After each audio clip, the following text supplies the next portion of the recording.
Imom Rabboniy Quddisa sirruhuning nasihatlaridan. Bismillahirrohmanirrohim. Maktubi 219 va Mirzo Erich Sidiryoft. 219-maktub Mirzo Erichga yuborildi bu maktub. در بیان آن که آدمیزاد از نادانی خود در گرفتار ازاله مرض ظاهری خود است. Odamlar aqli yetuk bo'lmaganligi uchun zohiriy kasallikdan qutulishlik yo'lini axtaradilar. Va az maraz botini ki iborat az giriftori dil است g'ofil. Va insonda zohiriy kasalliklarga uchragani kabi botiniy kasalliklarga ham uchrashligi bor. Bu botiniy kasalliklar qalbni bir narsa bilan mashg'ul bo'lib qolishligidir. Bu kasallikni tuzalishlik yo'lini istamaydilar. Bundan g'ofil bo'ladilar. Va ma yunasibu zalika. Va mana shu kabi masalalarni bu maktubda bayon qilinadi. Assalomualloh subhanahu amma yu'asimukum va sanakum amma shanakum. Alloh subhanahu va taolo sizlarni o'zlaring xavf xatar qilib yurgan narsalardan va sizlarning nomlaring yomonga chiqib qolishligidan Alloh asrasin. Bi hurmati sayyidil basharil awwalin wal akhirin alayhi va ala alihi salatu va taslimat atamma va akmaluha saodat va najot osonand. Sizlarga saodatni va oxirat va dunyo azoblaridan najotni bersin. Duolarimni avvalgi yu oxirgilarning sayyidi bo'lgan, ulug'i bo'lgan Rasulimiz Muhammad sallallohu alayhi vasallamning sharofatlaridan Alloh duolarimni qabul qilsin deb maktubni boshlayaptilar. Odamizod ro chun maraz ar amroz zohiri tori megardad. Odamzod ko'pincha zohiriy kasalliklarga uchraydilar. Uzvi az a'zoyi u ro ofati merasad. Ba'zan insonning bir a'zosiga ofat yetadi. Sa'i mubolag'a menamoyatki on maraz daf shavad. Va mana shu inson boyagi zohiriy kasalliklardan yoki bir a'zosiga yetgan ofatdan qutulishlik uchun nihoyatda mubolag'a bilan sa'i va harakat qiladilar va uni daf qiladilar. Va on ofat rozoil gardad. To shu ofat, shu kasallik yo'q bo'lgunga qadar to'xtamay harakat qiladilar. Va maraz qalbi ki iborat az giriftorist bimadun haq subhanahu barnahji ki barvay istilo yofta است نزدیک است که او را به موت ابدی گرفتاری گرداند و به عذاب سرمدی رساند. lekin qalbiy kasallik insonning hammasida qalbiy kasallik bor. Bu qalb kasalligi Alloh subhanahu va taoloning zikridan, Haq subhanahu va taoloning taqvosidan, qo'rqinchidan boshqa narsaga giriftor bo'lib qoladi. Allohning zikridan g'ofil bo'lib qolishlik, Allohni o'ylamay qo'yishlik qalbiy kasalligi bor.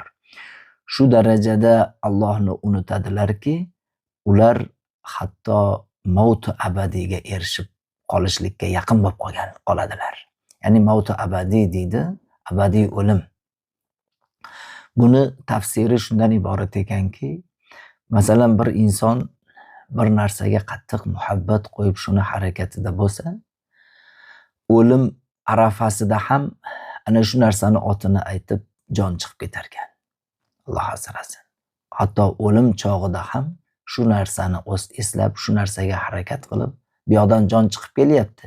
Lekin u o'sha qalbi giriftor bo'lib qolgan, qalbi sevib qolgan narsani orqasidan yana harakat qilib, oxiratdan uchun abadiy ketayotgan, tark qilib ketayotgan bu foniy dunyodan oxirat saodatini olib ketish kerak edi. Ana u oxirat saodatini mutlaqo o'ylamasdan, iymon va e'tiqod kalima-i shahodatni aytmasdan, shu o'zi orzu qilgan narsasini yana fikrini qilib shuni aytib joni chiqib ketib qolar ekan. Alloh asrasin, ana uni abadiy o'limga ketdi deb atalar ekan. Natijada nima bo'lar ekan? Va azobi sarmadi rasonat. qutulib bo'lmaydigan, qochishlikni iloji bo'lmagan, hech ilojsiz azobga g'arq bo'ladigan.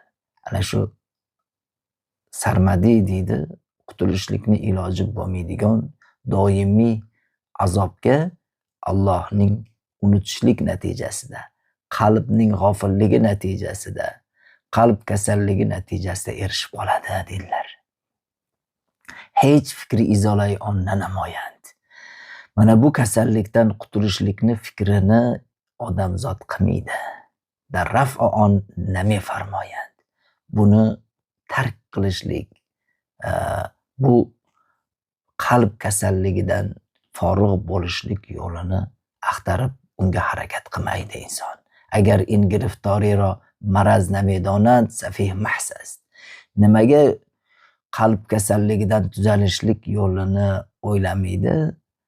Bitta ehtimoli borki, u buni kasal deb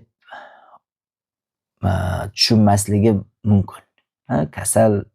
Kasal hisoblamasligi mumkin qalb kasalligini. Agar qalb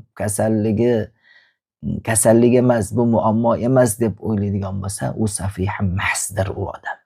Ya'ni o'tib ketgan aqlsiz odamdir. Va agar medonand va pok nadorand balidun. Agar shu oxiratni o'ylamayapman, zikr qilmayapman, faqat dunyoga mashg'ul bo'lib ketdim, bu meni kasalligim deb bilsa-yu, bundan poklanishlik, buni daf qilishlik payida bo'lmaydigan bo'lsa, u baliddir. Balid degani o'tib ketgan pastkash degani, o'tib ketgan nodon degani. O'tib ketgan nodon, o'tib ketgan ahmoq odam o'zini qalbiy kasalligini yoki o'zidagi bo'lgan dardni biladi-yu, undan qutulishlik yo'lini o'ylamaydi. Undan qutulishlikka harakat qilmaydi. Ana u o'tib ketgan pastkash, o'tib ketgan nodon odamdir dedilar ananday bo'lsa. Sarfi hamonoki az baroyi idroki in maraz aqli ma'ad darkor است. Bunaqalarni ko'p uchratasan. Lekin ana shunday darddan qutulishlik, buni tushunishlik uchun aqli ma'od kerak-da insonga. Aqli ma'od bo'lish kerak insonda. Ana shunda boyagi kasalliklardan qutulishlik payida bo'ladi. Aqli ma'od insonda bo'lsa. Va aqli ma'osh az kutah andeshi khud maqsur bar zohiri binist. Ularni aqlini aqli ma'osh deb atadilar. Aqli ma'osh bu kelajakni o'ylamasdan faqat hozirini, zohirini go'zal qilishlikka harakat qiladigan insonlarni aqli ma'osh deydi. Buni hozirgi tushunarli tilda aytadigan bo'lsak, aqli ma'od degani yashash uchun yeydilar. Aqli ma'osh degani yeyish uchun yashaydilar. Xuddi masalan mana hayvon bo'shalib ketsa, u ochiq turgan yemni yeb ishib o'lgani kabi aqli ma'osh egalari ana shunaqa yeyish uchun yashaydigan odamlarni aqli ma'osh egalari deydi. Ularni aqli past. Ular kelajakni ko'ra olmaydilar. Agar hayvon kelajakni ko'ra olganda, boyagi bo'shalib ketgan hayvon borib yemni yeb ishib o'lmas edi. U ozgina o'ziga yarashasini yer edi. Demak, hayvonning xislati, hayvoniy shuur egallab olgan odamlargana oxirat saodatini, aqli ma'odni ishlatmaydi. Oxirat saodatiga eltadigan aqli ma'oshni ishlatmaydi dedilar. Xo'p, aqli ma'osh chinonchi ofat ma'naviyaro bavositay talazzuzot foniya maraz namedonand. Demak, yeyish uchun yashaydigan odamlar, aqli ma'osh egalari ma'naviy ofatni, zararini tushunmaydi. Ma'naviy ofat yetib turibdi unga. Ya'ni boyagi yemni yegan hayvon da ko'p yevorgandan keyin uni o'limi aniq bo'lib turibdi. Lekin buni u tushunib yetmaydi. U yeyishlikka harakat qiladi. Chunki u maqsadiga erishdi u. Insonlar ham xuddi shunaqa deydilar. Nimaga? Bavositay talazzuzot foniya. O'sha ovqat yetganda foniy tezda yo'q bo'ladigan, uni qornini yoraveradigan dardni tushunmaydi. Hozir shu yetgan paytdagi lazzatnigina o'ylayapti. Ana shu bu bir katta dard, bu bir katta kasallik, bu ofat bu. Buni lekin shu ofatni ofat deb bilmaganligi uchun shu ishida davom etadi u. مرض نمی انگارد. عقل معاد نیز امراض سواریه را به واسطه مثوبات اخرویه مرض نمی دانند. endi aqli maot egalari ham oxiratni o'ylab harakat qiladigan insonlar ham ularni oxiratda bo'ladigan ajr savobga aniq ishonganliklari uchun, oxiratda bo'ladigan abadiy azobdan qutulishlikka aniq ishonganliklari uchun dunyoda yetadigan ba'zi bir qiyinchiliklarni qiyinchilik deb bilmaydilar. Ba'zi bir kasalliklarni kasallik deb bilmaydilar. Ba'zi bir musibatlarni oxirat saodati paydo bo'lib turganda, quchib turganda u musibatlarni musibat deb o'ylamaydilar. Aqli maosh qasirun nazar است و عقل معاد حدید البصر است. Aqli maosh ya'ni yeyish uchun yashashlik, o'ta ketgan kaltabinlik, hozirnigina o'ylab hozirnigina tasavvur qilishlikka o'rganib qolgan odamlarning ishi. Aqli maod esa oxiratni uchun kelajakda hisob kitobga tutilishligini bilib harakat qiladigan odamlarni hadidil basar deydi. Juda uzoqni ko'zlovchi odamlar ular. Aqli maod nasibi anbiyo avliyo ast alayhissalatu va taslimot. Aqli maodga uzoqni ko'zlovchilik xislatiga erishganlar ular payg'ambarlarning nasibasidan nasiba olgan odamlardir. Ular avliyoullohlardir, ular azizlardir ular. Va aqli maosh marg'ubi ag'niyo va arbobi dunyo. Hozirni ko'zlab maosh egalari esa ular marg'ubi ag'niyo, ligi ko'rinar ko'zga qimmat ulug' martabalarni qo'lga kiritib hayot kechirayotgan ag'niyolar, boylarni orqasidan ergashib yurguvchi odamlar. Ularga patxalinchilik qilib yurguvchi odamlarni maosh, aqli maosh egalari deydi. Arbobi dunyolarni, dunyo uchun yashaydigan, yeyish uchun yashaydigan odamlarga havas qilib, o'shalarga taqlid qilib, shularning orqasidan ergashib, shularga taqlid qilib yurguvchilarni aqli maosh egalari deydi. Shattona baynahuma. Endi aqli maod egalari bilan aqli maosh egalarining o'rtasida juda ham uzoq masofa bor. Va asbobi mahsulan lahu bivositay aqli maod است، ذکر موت است و تذکر احوال آخرت و مجالست به جماعتی که به دولت دار الاخرت مشرف شده اند. Ammo aqli maosh egasi aqli maod bo'lishlikka imkoniyati bor. Oxirat saodatini qo'lga kiritishlik, ne'matini hosil qilishlik imkoniyati bor ularda. Bu uchun birinchi bosiladigan qadam o'sha o'rtadagi uzoq masofani bosib o'tishlikka birinchi qadam shuki, zikri maut است. O'limni ko'p o'ylash kerak. O'limni ko'p zikr qilish kerak.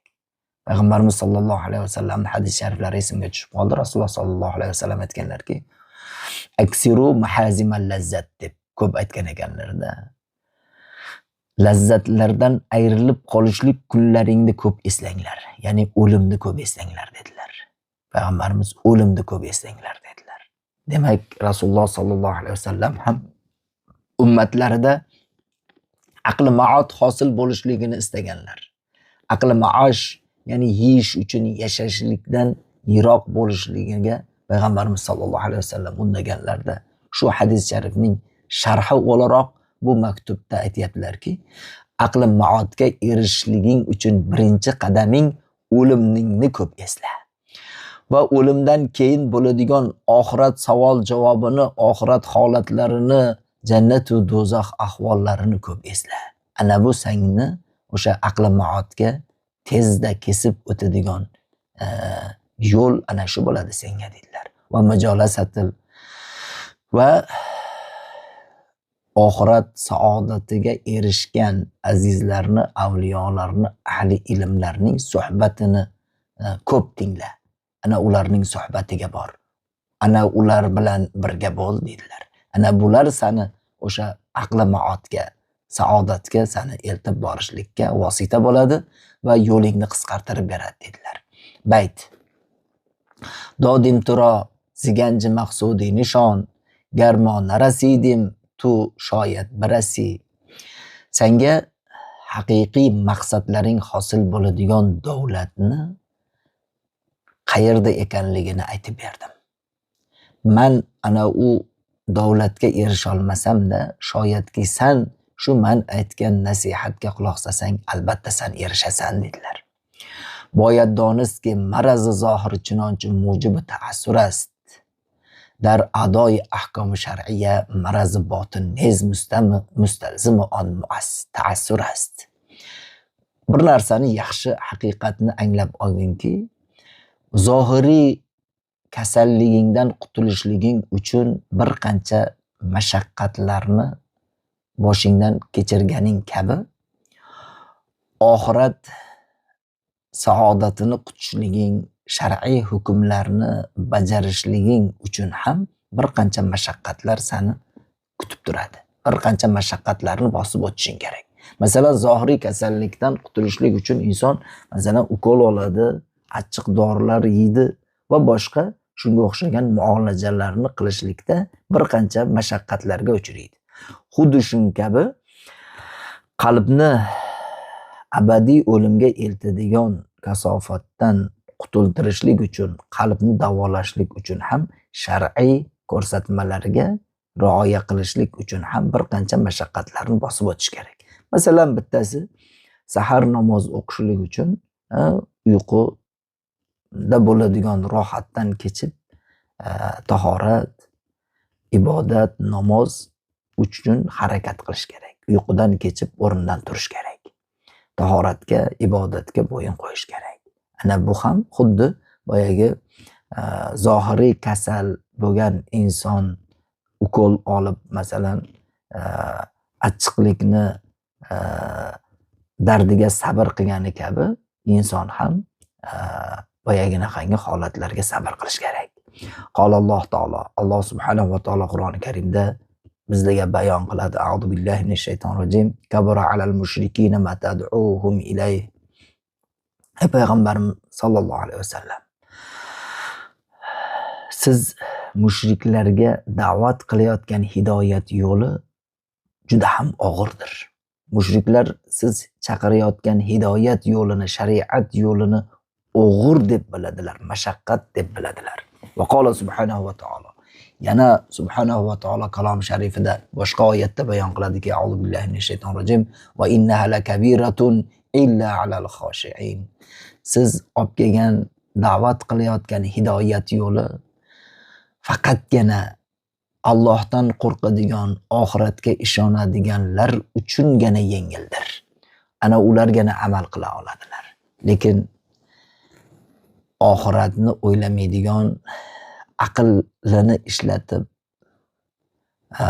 oxirat saodatiga harakat qilmaydiganlar uchun juda og'ir mashaqqat hisoblanadi deb Alloh taolo Qur'oni Karimda bayon qilyapti. Dar zohiri za'f qaviy va javorih mustalzim on usrast. Masalan, kasallik bilan zohiri zaiflashib qolgan odam bir qancha davolanish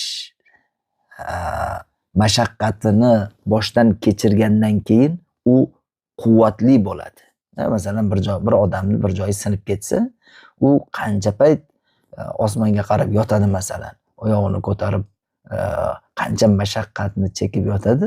Shu mashaqqat chekib yotishligi natijasida shu zaif badan qaviyga, kuchliga yana o'z holatiga qaytadi.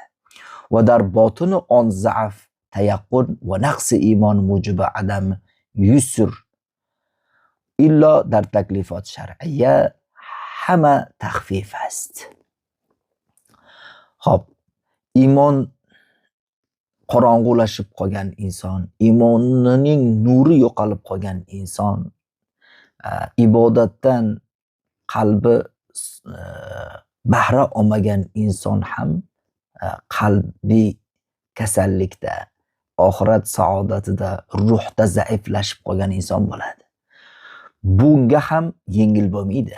Bu ham ana shu iymonini nurlantirishligi uchun zaiflashib qolgan ruhni ruhoniy bir avliyoulloh darajasiga ruh ko'tarilishligi uchun bu yengil bo'lmaydi. Bu ham og'irlikni, bir qancha mashaqqatlarni bosib o'tishligi kerak bo'ladi. Illo shariat hukmlari nihoyatda yengildir.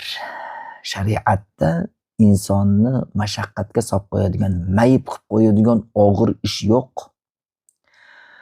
Va tamomi yusr va suhulat است. Shariat nihoyatda yengil va oson amallardan iboratdir.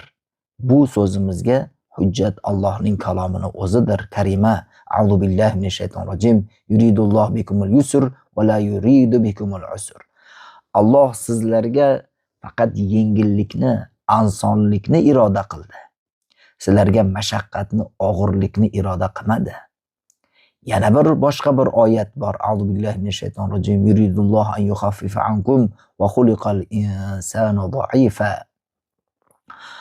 Alloh subhanahu va taolo sizlarni mashaqqatlaringni yengil bo'lishligini xohlaydi. Vaholanki inson juda ham zaifdir, zaif yaratilgandir deb Alloh taolo ogohlantiryapti. Alloh taolo bu oyati karimaning mazmuni shundan iboratki, Alloh iroda qilayotgan ma'no shuki, sizlar men ko'rsatgan dinda, mening ko'rsatgan payg'ambarim olib borgan hidoyatda bo'lsalaring, sizlar yengil hayot kechirasizlar.